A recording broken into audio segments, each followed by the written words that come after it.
welcome into the sit down. And today we have a very special guest for the season finale, the one, the only, the legendary voice behind the mic of the Roanoke Rail Yard Dawgs, the hometown kid, Mitch Stewart. Welcome into the show.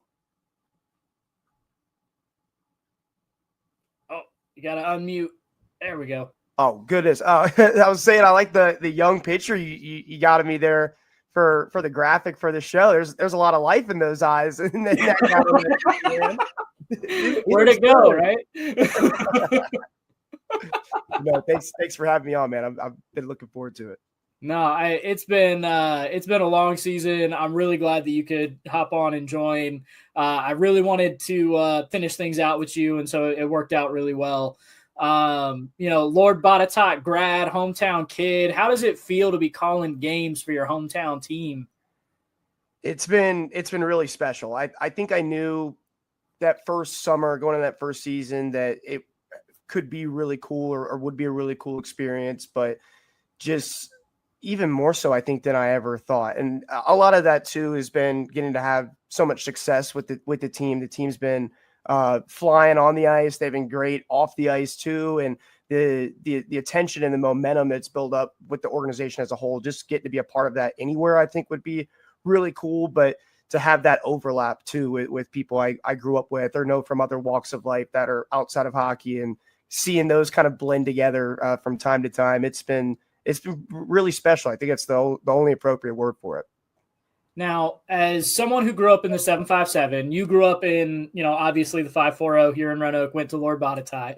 Tell me what it was like growing up in this area out in, Botetourt County, or, dude, when I first moved here, I had no idea how to even pronounce that name. It took me years to figure it out. But yeah, tell me what it was like growing up here. It was great. I grew up right over there in Cloverdale and was in Botetourt my whole life. So, but was in the same neighborhood. A lot of my friends kind of grew up in the same neighborhood. It was a big sprawling neighborhood over there in Cloverdale that it all kind of interconnected. So, running around during the summers, going to Reed Mountain Pool and Reed Mountain Middle School was walkable for us. So, whether it was just, we were outside a lot when I was much younger. And then, no, it was a whole lot of fun kind of having the pool there. Everyone would migrate over to our side of the neighborhood during the summertime, and we had a blast. I was big into sports always. We were always doing something during the days or something like that during the evenings when we get out from school or when we were on school breaks. So yeah, definitely loved growing up here, and I think a lot of people would say probably the same thing. It's really great for families. I think that's still true. Now, the one common thread, no matter where you grow up in Virginia, is that there are no professional sports teams. And so, what were kind of the teams that you gravitated towards growing up? Oh, I'm all over the place. I'm going to get some flack for it too. I did grow up a diehard Virginia Tech fan. My dad had gone to school there, so I grew up going to games, and that was back when Virginia Tech was still pretty fun to watch most years. So they were having a lot of success, but from that on, I adopted a lot of my dad's teams. So he was a big New York Mets fan. He grew up in the 757 as well. So the Tides for the longest time were the Mets affiliate in AAA. So big New York Mets fan, big Dallas Cowboys fan. Unfortunately, that's one that I wish I could maybe go back and change, but I'm too deep with them now. I'm in too deep. So those three teams kind of off the rip. And then later on into high school, before I got to college, definitely started getting into hockey more. Before I maybe just watch playoffs and that sort of thing, watch the Cup final when it would be on at the end of the year, but didn't really keep up with it. And then when the Capitals had really gotten strong and they were contending year after year and couldn't quite break through that ceiling, I'd started to really get hooked onto them. And I think the year before they won was when I really watched them a lot. And then the year that they won, obviously I was paying attention that whole playoff run, and that was really cool to see too. So those have been the teams for the most part, as far as from growing up on, that I've always kind of hooked onto. Haven't got to see a whole lot of dubs, big dubs that is, outside of the Caps Stanley Cup win, and again they kind of came along a little bit later. So it's been a lot of suffering with the Mets and the Cowboys, or even here lately with Tech after they were pretty good when I was little. Yeah, I mean, back then when they were the Mets affiliate, they were known as the Tidewater Tides, really. But they had that really cool like retro logo. I really want to get a new hat. The new ones are good with the seahorse on it, but yeah, the classic like Tides cursive, loved it. But yeah, that is why I wore my Carolina Hurricanes jersey, to kind of get on your nerves. Yeah. Because I knew you were a Caps fan. But yeah, so what was kind of that spark that made you, kind of want to go into journalism and, kind of take that path? Yeah, I think I figured it out a lot quicker than maybe a lot of people as far as what their dream job is too. And I think when you're little, there, it's like I want to be a firefighter or policeman or want to be an athlete or something like that. I was definitely in the athlete camp when I was a kid, and I think as I got older, you kind of just start to see like, oh, it's pretty rare that anyone can make it that far. I mean, you even see the amount of talent we have here in Roanoke, guys that go up and play D1 or D2, D3, and whatever sport they're in. And there's been a couple of players that have made it to the big leagues in their sports, but it's a pretty small list. So I think from then on, for me, it was like, how do I stay in sports? How do I attach myself to this? Because I'm like a sports junkie across the board. I don't care which sport it is or what level of experience or prior interest I have in it. I've always been willing to learn or to find out more about the sport itself, the people within the sport. It's always just kind of been very dominant in my life. So when I was probably about 8 or 9 was when I kind of started to think about the broadcasting part. And a lot of that was because I was in my basement with those big Athlon preseason preview manuals, the magazines that they used to do. And, I knew like all these rosters, from top to bottom in the ACC. And then it was the top 25 teams. And you're playing, basketball in the little mini hoop in the basement. You're talking in your own head, and then you're talking out loud. You're commentating over your make-believe games, your 5 seconds to go buzzer beater moments. In the basement. I was doing the same thing on the GameCube. I'd boot up NCAA 2005 as like the first sports game I ever had. And I was talking over the game that I was playing. So I think it was pretty apparent to me early on that was something that was really interesting to me. I was the kid that would sit there and watch the same Sports Center that showed it like 6 or 7 in the morning all the way till 10 or 11, even if I'd seen the same highlights and heard the same jokes that, whichever anchor it was making. But yeah, it's always kind of been the end game for me. It's something that I wanted to do. And as I got through high school and started looking through college and the whole way through, that never wavered. I'm so glad that you said the GameCube thing, because that made me feel like I'm not alone in this world for once, because I used to do that same thing where, you pull up, a baseball game or NCAA or whatever.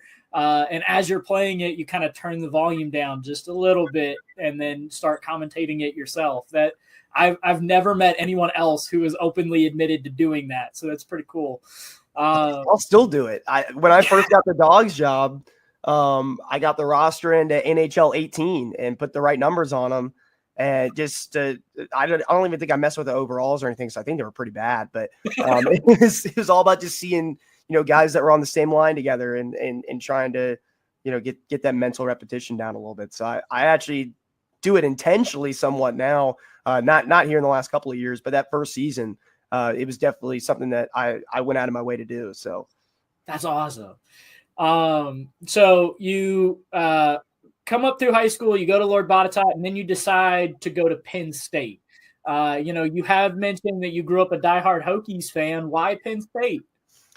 Yeah, I think there was a few big schools that I was looking at earlier on in high school as far as, okay, when I start taking tours, this is the type of schools I want to look into or the type of programs that I want to look into. And really earlier on, Penn State kind of wasn't on the radar up until maybe late in my junior year or so of high school. And I got to learn more about their communications program just by doing some research, and their comm program is extremely strong, top to bottom, whether it's the journalism side or broadcasting or, the different people that they've put out, ad PR, so on and so forth. So they kind of started getting some of my interests as far as where I was maybe looking to apply or where I wanted to visit. By then I knew like the Syracuses of the world that have these great programs. I was like, I don't want to go up there and freeze. And basically what's Canada. And I didn't realize how cold the Penn State winters were going to be. I maybe wouldn't have made the same decision in hindsight, but the schools I ended up applying to it was Tech, Penn State, Elon, University of Richmond, and then Carolina Chapel Hill. So I got in everywhere but Chapel Hill. Didn't quite get into there. It's always tough for the outer staters, but Tech, they had a brand new program. And obviously with Evan or Bailey, Evan Hughes, Bailey Engel, Kevin that was there. There's a couple of interns that I've worked with in the last year. They've put out some really, really talented people in sports media over the last few years, but it was even some place where a good friend of ours, Brooke Leonard, when she was going there, the program was much different by the time that she left than what she came into. They didn't really have kind of the same resources that she had by the time that she was graduating there that they had when she had gotten there. And I think that was kind of the big thing for me. I knew they were overhauling it. I knew it was going to be brand new. I knew it was going to probably be successful when Bill Roth announced that he was going to be back and attached to it. But I think there was something there with Penn State where they were already a little more established, where that kind of took any concerns I had as far as it being new or not in that finished product yet away by going there. And a lot of my friends went to Tech, so I still got to have some of that college experience of being down in Blacksburg when I'd go back to visit them, while having something that was completely different by going to Penn State. So it kind of ended up down between those two and Elon. I was really close to going to Elon, and it's kind of crazy when you compare the two, because Elon and Penn State are like at the opposite extremes of what you could be looking for in a college experience. But I'm very thankful for my choice to go to Penn State, as far as the people I met, the experience that I got. Not just the life experience, but the reps that I was able to get, the way I was able to get better at this gig that we both decided to venture into. The amount of growth that I had there was huge. And I wish I could get back up there a little more often. I'd love to hit a whiteout game or something, because they're still pretty darn good out there on the gridiron. I definitely miss being up there the college times. But yeah, it was pretty close coming down to it. And I'm really excited and really happy that I was able to get the chance to go there. Now, at Penn State, you called 11 different varsity sports on the university's radio. What was, obviously that's a ton of different sports. What was that like? Was it overwhelming? Was it awesome? Just tell me what that experience was like. Yeah, so the first ever live broadcast that I did was a women's volleyball game, and it was early enough in the year. I'm pretty sure it was either like the first week of September or the last week of August. So I'd only been on campus for like 2.5 weeks. And typically what they do with comm radio, the student run radio, is you do like a recorded game at like State College High School there. I did I think a girls soccer game that was just recorded. It wasn't live. And then, you'd sit with some of the juniors, seniors, the directors that were in the department. They'd kind of give you some big tips off of the rip to be like, okay, you got to start thinking about this next time you're on a call. But I had stepped up and helped fill in for a board operator that had to, I don't know if he had canceled or had called out, or there was some kind of scheduling issue. And I did a board operation for a soccer game. And the way that they rewarded me by kind of going out of my way so early on, when I was barely trained, I barely even knew what I was doing. I got a women's volleyball match up there, and if I don't know how much you know about women's college volleyball, but Penn State is a wagon. Rose, the coach, he's been there for. I think he just left a couple of years ago, but he was there for like over 30 years. They're multi-time national champs, and it's so fast. And other than going to a couple of games in high school to watch some friends or something like that, I didn't know much about volleyball, the lingo, or anything of that nature. So I got that chance pretty early, and then I was hooked from there. So you kind of go off seniority as far as the type of sport that you're able to get access to and how many games you're going to get versus someone else. So those first couple of years, you're calling a lot of sports that, may not be the core four, the biggest sports, right? So trying to learn lacrosse and field hockey and get used to those. And the different speeds of each game. You could call a baseball game one night, and then you're calling softball, and it's completely different, even though you wouldn't think that going into it. So that was really cool. And then, by the time you're sophomore and junior and senior, that's when you start getting, okay, you're getting the football team, you're getting basketball, you're getting hockey if you wanted. And it ended up being really important, I think, to get that kind of vast variety of different sports, not only just from kind of putting yourself out there and maybe being uncomfortable. I think you can make some mistakes that are easier to learn from than somewhere where you're more comfortable at. But also with those little things like the tempo and getting used to the pace of different games and different sports, I think that can help kind of round you out as a broadcaster a lot. And I do have to ask, how fun is it to call a Penn State football game?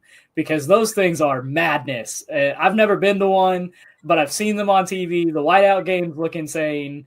Tell me about that. It's pretty wild. So crazy story, actually, that Michigan Mo Bamba clip, the Penn State clip that everyone always reposts every single offseason, right when we get to about this time of year in August. I was calling that game, and I was the play-by-play on the first half, and then you switch and you're the color guy in the second half, and the other guy or gal switches with you. So I was play-by-play. It's 15 minutes up in the first quarter, and they're kickoff for a touchback, and on the first play from scrimmage with no time off the clock, Harbaugh called the timeout, and it was so loud you couldn't hear the whistles, even though the refs are mic'd. So they threw flags to make sure that the guys wouldn't actually run the play, and they didn't want anyone to get hurt, right? So we didn't know if it was a false start. The play clock had run out. That's why they called the timeout. So we're like, delay a game, false start. Like, what are we looking at here? We didn't know for almost a full 25 seconds after the whistles initially started to blow that it was a timeout. So that was a pretty crazy experience, getting to call the whiteout game. I got to work another one up there my junior year. I was in the booth, but I wasn't on the call, and then got to do the whiteout, or the Cotton Bowl as well in Dallas my senior year there when they played Memphis. So just the different experience, not only of getting to call those home games or those bigger games, but got to get out on the road and cover the football team a little bit.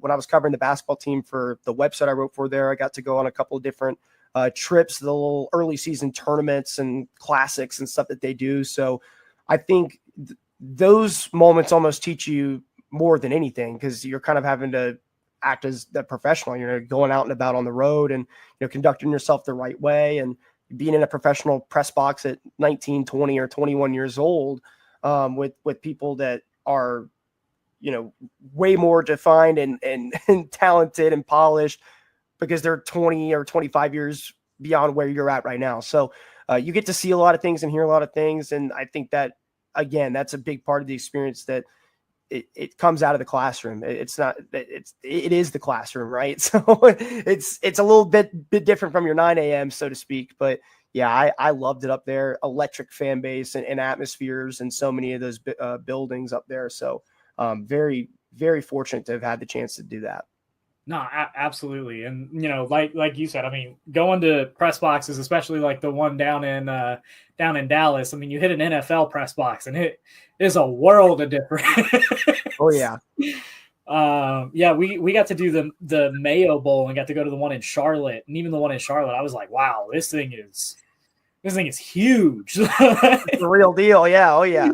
It's like, whoa, I made it to the big leagues now. So how did, you're calling 11 different sports. How did that really kind of narrow down to getting to just hockey? Yeah, well, I think it was just a really weird time to be coming out of college, right? I mean, there was a lot more important things that were happening in the world in 2020, but a lot bigger than just where I was going to go with my career or what was going to happen. But it was tough. I went back to serving and then eventually bartending for a while. And the whole industry got reset. So guys that had been in certain places for years and years were, either retiring, or some were going out of jobs completely. And so that carousel was like the Wild West. And I remember just putting in so many applications for a lot of different sports. I wasn't really tied at the hip or anything like that to hockey coming out. It was minor league pro teams or colleges or, whatever. And a lot of times with those college jobs, you're still calling 11 different sports, right? At the end of the day, you might be doing a lot of the Olympic stuff or the non-football basketball at the bigger schools, or if you're at a smaller school, you might just be the only person they have. So I was kind of trying to prepare myself and keep myself opened up to any opportunities. And after a lot of different applications and only 1 or 2 interviews, then, Brian announced that he was going to be leaving. And I had gotten to know him during my senior year. I'd actually had to give up a hockey game for a different engagement that I had up at school. So I had done a demo for a Dawgs game just to have some extra hockey tape coming out. So I talked with him a little bit and, kind of bent his ear and was trying to say, okay, what are Mickey and Alexander like? What's the ownership like? And from there, fortunately things worked out for me, and Mickey and Alexander took a chance on me. But yeah, I would say it wasn't just hockey. And I think that people will probably be surprised to know that now, because I talk about the Dawgs like 75% of the time that my mouth is moving back and forth, but it kind of weaves itself into your life. But yeah, I would be open to anything, at this point. I think as long as I'm having fun with it and, it's a good product and it's entertaining to watch, then, I'm all for it. I do think baseball, I've had some hesitancy because it's the exact opposite of hockey, right? So hockey is just so fast that I've grown to really fall in love with it more than maybe I thought or knew that I would back in the summer of 2021.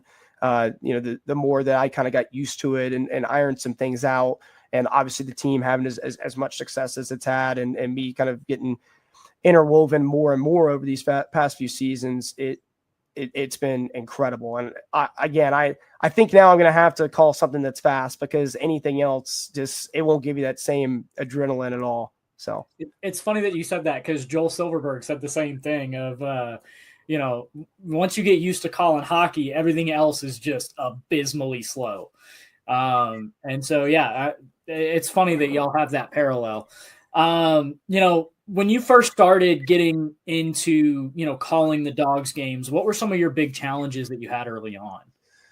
Oh, well, that first season, I mean, we were still coming out of COVID and things like that. There were still regulations on the league, on the players, as far as exposure and how long they'd have to be away. So I wasn't on the road at the beginning of that first season. So I didn't know the league that well. I didn't even, I'm still learning our roster and getting used to calling games again, because I'd gone over a year without calling anything. When you think about COVID and kind of what it brought the sports world to, and bringing it to a standstill. So yeah, the remote games were impossible, right? You're going off of hockey TV streams. I'm screaming because there's a graphic that's overlaid, and I know there's a fight going on, and I'm about to throw my laptop because it would get frustrating, right? You're trying to get better and learn things more, and that I think that was kind of it was tough, but it was really helpful, right? Because it does make you have to be that much more prepared and learn that much more going into the game, because you're already going to have probably a tough time spotting as it is. So having that, and also I think I was much greener back then in that first season.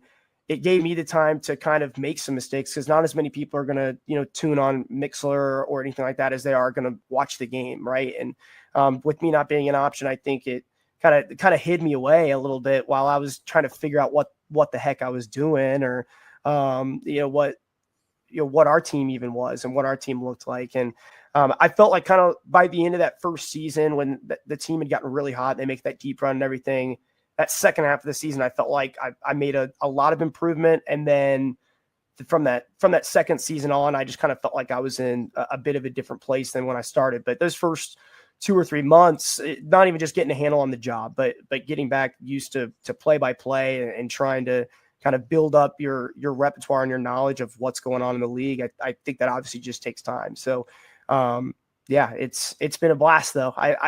You learn something new every day in the SP, I think, or you see something new every day. And I've been, again, just really, really glad and happy that I've been able to have the opportunity. Now, throughout the years, you talk about those early years and how they were kind of rough, but eventually you did catch your stride. And in the 23-24 season, you ended up winning SPHL Broadcaster of the Year. How special was that for you to receive that award? Yeah, I mean, it was really cool just because you get to see these guys when you're able to travel around. And now there's only about four of us that travel full time. It used to be a couple more here and there. Some guys would just travel in the playoffs, but there's some of these home only broadcasters that you get to meet, and you're reaching out to them back and forth throughout the season and just trying to keep in touch, and you develop all these relationships and friendships. So knowing that and knowing the amount of talent, I think it's been on the headset and in the league since I've been here, it was very humbling to say the least. It was a really cool day. I had a lot of people, of course, reaching out. We were in Quad City at the time in the playoffs, or it may have been Huntsville, but we were in the playoffs at the time. So, you come back down from the hotel room after Alexander put out the press release, and all the guys they're congratulating you, or they're messing with you and ribbing on you. But they're all being super supportive, and definitely was a cool moment. When you're having those long weeks and getting the quote unquote dog days of the season. It was cool to know that my effort was being seen, and that I was able to garner the respect of all these people from around the league that I have so much respect for. So definitely a very cool moment, and I was super pumped to see Joel get it this year. He had an incredible year, and just kind of knowing what he went through the season prior when Knoxville had a really uncharacteristically poor season on the ice, and kind of getting to see the run that he had this year, not only making the final, but getting that broadcaster of the year. He put in so much work when they were really struggling. It's not easy to put the smiley face on or to keep it light and keep it positive, but I think he almost deserved it more that year than he did this year. But he's really great too. Tommy in Evansville, Jason in Peoria, and then Graham down in Macon just would finish his first year. I think he's going to be really strong. So, and then there's a lot of the other home game only guys that they're great, and it's cool to get that recognition from them. Now, speaking of cool moments, I do, I'll start with this one since we were talking about Knoxville. My favorite Rail Yard Dawgs moment of all time is the goalie fight, between Rodebush and I don't know why I'm blanking on the name right now, because I brought it up. Babin. Babin. Yeah, and I brought it up to Austin Rodebush, and he just kind of brushed it off as if it was nothing. But how special is that to call as a broadcaster, because it is so rare that you do get goalies dropping the mitts? Yeah, it doesn't surprise me at all that Austin treated it that way, right? Like that sounds pretty spot on. I can't wait to see that when it comes out. But yeah, that was a wild moment. And if you think about that season, I think it was either the first or the second win out of the 9-game win streak that they had. And that was when you really kind of knew that, okay, that final run last year was no fluke. Like, this team is legit. They're for real. They're coming for everybody. But yeah, that kind of kicked it off, right? And he had an incredible month. I think Brody Clays was called up at the time. So, I mean, he played all but the 15 minutes he was kicked out of that month, basically. So trying to just figure it out while it's going on. I mean, CJ Valerian and Kyler Matthews were fighting during that time, and Valerian really got him good. I don't even think we had a video of it personally, because everyone's focused in on center ice. You can actually hear me say that, I think, in the call. I'm like, I know Val's doing something, but we're locked in. This is crazy.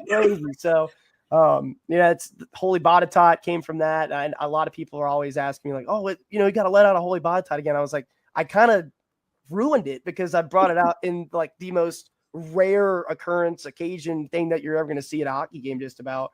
So I think the bar is pretty high for me to open up that drawer again for the Holy Botetourt. But that was just a crazy moment, and it kind of fits with that persona that Austin has, not only on the ice but off the ice too. Always the showman, always the jokester, and I mean, he's a big dude. Credit to Trevor Babin, because Babin's one of the smaller frame goalies that you'll see. You'll see those smaller, agile guys, right? And he's been kind of up and down through the Fed and the ECHL for a while. So it wasn't a surprise that when he was up there that he went for it with Austin. But Austin, I think, definitely handled his business in that one. So there's been a lot of wild Roanoke Knoxville moments. That's why I looked a little concerned when you brought it up to begin with, because I was like, oh boy, where's this one going? But I mean, I'd be remiss if I didn't mention the Brimner walking off the ice in that ring. What was that like to call? I can't even imagine the chaos that ensued in that arena. Yeah, Joel and I talked about that for almost that whole week after. We ended up going down to Pensacola that following weekend, but obviously everyone was waiting on the suspensions and everything to come. He had listened back to my part. I listened back to his part. I thought we both handled it really well, considering it was pure chaos. I mean, maybe the bench brawl was like almost as close as that, but I think this one was even crazier because it didn't feel like it had any sort of direction as far as to where it was going to go next. So you really didn't know if someone was going to come, and there was someone walking in front of Dan. I was like, is someone going to be crazy enough to throw something at him or come down there? And so you got like 10 eyes at that point, because you're trying to watch everywhere. And you're worried about Dom Arsenkiewicz. He was the one that had taken that hit. It still to this day, the worst hit I've seen in 4 years that I've been doing this. And so you're worried about him, and there's cleanup going on. They're trying to figure out all the penalties. This game is a blowout, by the way. It's like 4 or 5 goals with, less than 10 minutes to go by the time this all really blew up. And actually, I think when Dan got kicked out, I think it was the Dom hit. So that came after the Portillo, and he went after him initially, and then, Sean Leonard got kicked out, and I'm even struggling to try to remember right now because so much was happening. So Knoxville's kind of cool the way you sit up there. I'm kind of in this like little booth to myself, but there's 3 off ice officials, typically 3 or 4. And we play Knoxville so much. Like, I've gotten pretty friendly with them over the years. So I'm like looking down at them as all this is happening. They're looking back at me like, no one knew what was going on. Right. So yeah, I always kind of think of that, just like looking over and being like, is this really happening? Right. So there's been some pretty crazy moments. I love the Dan reaction there, the ring fever. People try to blow that out of proportion, but it was definitely the ring. It's definitely what he was trying to point to. So, but it's just that picture still is so awesome. I still love that place for him. Awesome, it's incredible. Yeah. And then, since we're going and strolling down memory lane, let's talk about the cup run, man, and being able to hoist that thing. How special was that, and just that team? Yeah, I think what's weird to look back on now, like that first year when they made the run as the 8 seed, they were so loose like the whole way through. And, it was surprising. I think everyone, we knew how much talent that team had, but it was just kind of so fun going on that run because no one saw it coming. Right. That next year, the team was surprisingly really loose too, but in a whole different way. You could tell they were so locked in, and they were so lockstep with each other on the ice, off the ice, the chemistry that group had. It's kind of weird saying it, because I think that the year that Roanoke lost in the final, and I think the year after the cup, definitively going into the series that they either won out on at the end of that 22-23 cup run, or the 2 times that they got eliminated in that run, I felt pretty confident that they could win it all. But that year, it was like I knew that they were going to do it, right? It was almost kind of more surprising that they made it more dramatic as they kind of got down the stretch. Just, spending that amount of time with them, that is kind of the one thing that sticks out from these 4 years, is with that group, you really knew it was going to happen. I think the year following, that team was definitely capable of getting it done, and just kind of, sometimes you just run out of gas at the wrong time, or the momentum shifts at just the wrong time. But that 22-23 team just seemed unshakable. And they had kind of gotten everything together at the right time. The pieces came together at the right time. Sarge is coming back. I mean, what a huge boost to get someone of his caliber and that personality back in the room. And that it was such a close looking roster to that team before, and everyone had come back with that unfinished business mantra. It wasn't just some slogan that we were putting on t-shirts. It was the real deal.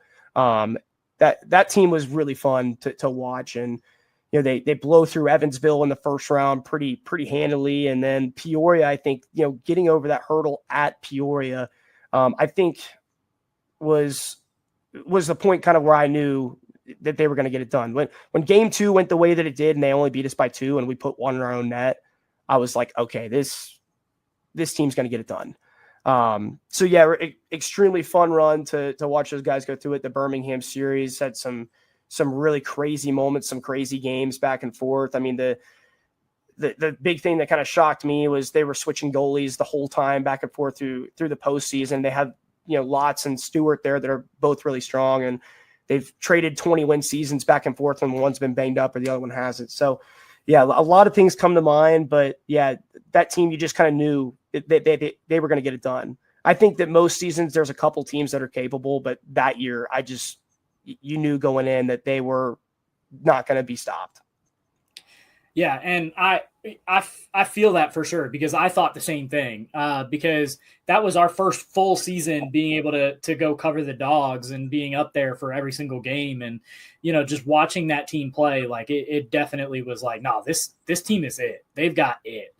Now we're going into year 10 of the Rail Yard Dawgs as a franchise. First question, what do we think of the new logo set? Because I think it's awesome. Yeah, I love the new logo set. I'm a big fan of like the hammer kind of being used, the hammer and stick. I think that's like a cool tweak to because I think a lot of people just were like, okay, how much different can it really look, right? When you go from one to the other. I feel like from the first to a second was more just kind of modernization.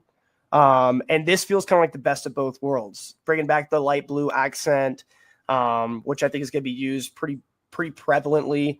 And a lot of different stuff that people are going to be able to see going closer toward the season. So I was a huge fan of it. I know that Trevor, I bumped into him in the summer when we were working on a couple different content things that'll come out later that I can't really get into yet. But I was watching him on his laptop already, buzz along with some different merchandise and different things. So I think it looks great. I think that people if they don't already love it, I think it's going to grow on you for sure. And yeah, I'm excited to get mine. I don't have any of the new stuff yet, so I've been waiting kind of to get back for the season, and then I'll get my staff wear they'll give to me, and then I'll get some stuff from the store. That way I can stay hip. I gotta stay up to date, right? So, yeah, I'll definitely be looking forward to seeing what Trevor's whipped up by then and grabbing some of the new stuff. Yeah, I saw the home jersey and the away jersey at the unveil or the release party or whatever, and I was like, man, that thing is clean. I think I need a new jersey. Yeah, the home especially, and then I don't want to say too. I don't think the alternate has gone out yet, but not as of the filming of this episode. Yes, I don't think it has yet either. People are going to love it. It's probably it'll definitely be out by the time that this episode comes out, but it's pretty spectacular. So that's my favorite jersey, is the one alternate. People will know exactly what I'm talking about when it comes out. Sweet. I love it. So we'll finish up with this before we head into the lightning round and finish up. Going into this year, having the insight that you do, and you don't have to give away anything, what do you think this team is capable of going into this season? Yeah, it's a big question, because I think it's probably the first time since that first season coming out of COVID, 21-22, where the fan base is probably looking around and saying, okay, like what are we going to look like? That was kind of a huge strength that Roanoke's been able to lean on, is this leadership group that stuck around. And then you have guys from that first season after COVID that stuck around too, where they've built this really strong, cohesive unit, this great core. And I think that there are going to be some players that move on. I think there's going to be more guys back than what people are expecting. But it's definitely going to be different. So, anytime that you lose players like Nick Ford or Tommy Minicello at the time of this recording, I mean, one guy led the league in points, the other guy was third in the league in goals, and both really well liked around the room and just great personalities to have on or off the ice for the organization. So definitely some big shoes to fill with that. There's some other guys that I think have their decisions up in the air, or maybe they might not be back at the start of the season, but they're looking a little later down the line, depending on what their health is looking like. So I think Dan has been very adamant and one kind of strong message out of the end of last season and the way that it ended. And that's that we've got to get back to physicality, that blue collar. I don't want to dub it the dirty dogs style necessarily, like Jeff Carr might have back in the day from Knoxville. But I think that's definitely going to be a big point of emphasis when you look at that team that made the final and then won the cup the next year.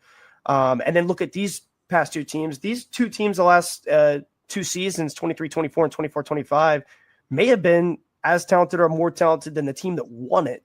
But I think it's all just about finding the right fit, right? Finding the right roles for everyone. I think this team at their best last season, you could see when it clicked that they were an absolute force, especially on offense. They could be really terrifying. But I know that Dan kind of wants to get back to more of a defensive mentality and a hit you first mentality. You can still have the up and down hockey and still have the flair and the skill that goes along with it. You still need the talent and the speed all day, but definitely think he wants to get a little bit meaner with this team, a little bit grittier. So I'm looking forward to that a lot. The two signings that have been announced at the time of this, Travis Broman, I mean, big bodied power forward, great on the puck, but he'll put his shoulder up against you too. So having him come back is going to be a major addition for Dawgs fans that didn't remember him. And for the ones that do, I know that you're nodding your head in agreement with me listening to this right now because he's an absolute force. So great to get him back. And then Bryce Martin, and he's the type of guy that Dan Bremner would take 20 of them probably, just with the effort, the engine that you get from him. Really plays with he don't care type of attitude. That's probably the most PG way to put it.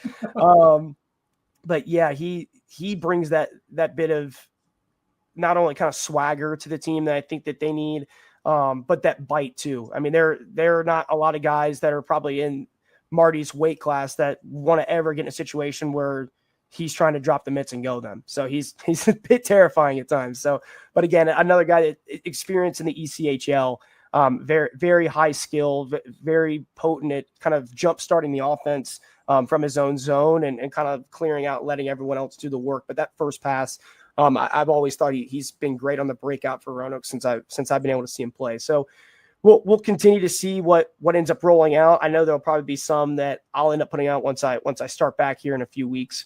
I know that they're always chomping at the bit. They're messaging me like, why haven't we put anything out yet? I'm like, just wait, I think Quad City's got about 15 or 20 signings out and it's not September yet. So we like to kind of, tease it along and, make sure everyone's drooling for the next signing by the time that we put it out. And then we put it out. So, I'm really excited to see what Dan's going to be able to put together. He's a fantastic coach. Him and Nick have done a great job and he recruits extremely well. So, we'll see, I think is the short answer to the very long-winded answer I just gave you.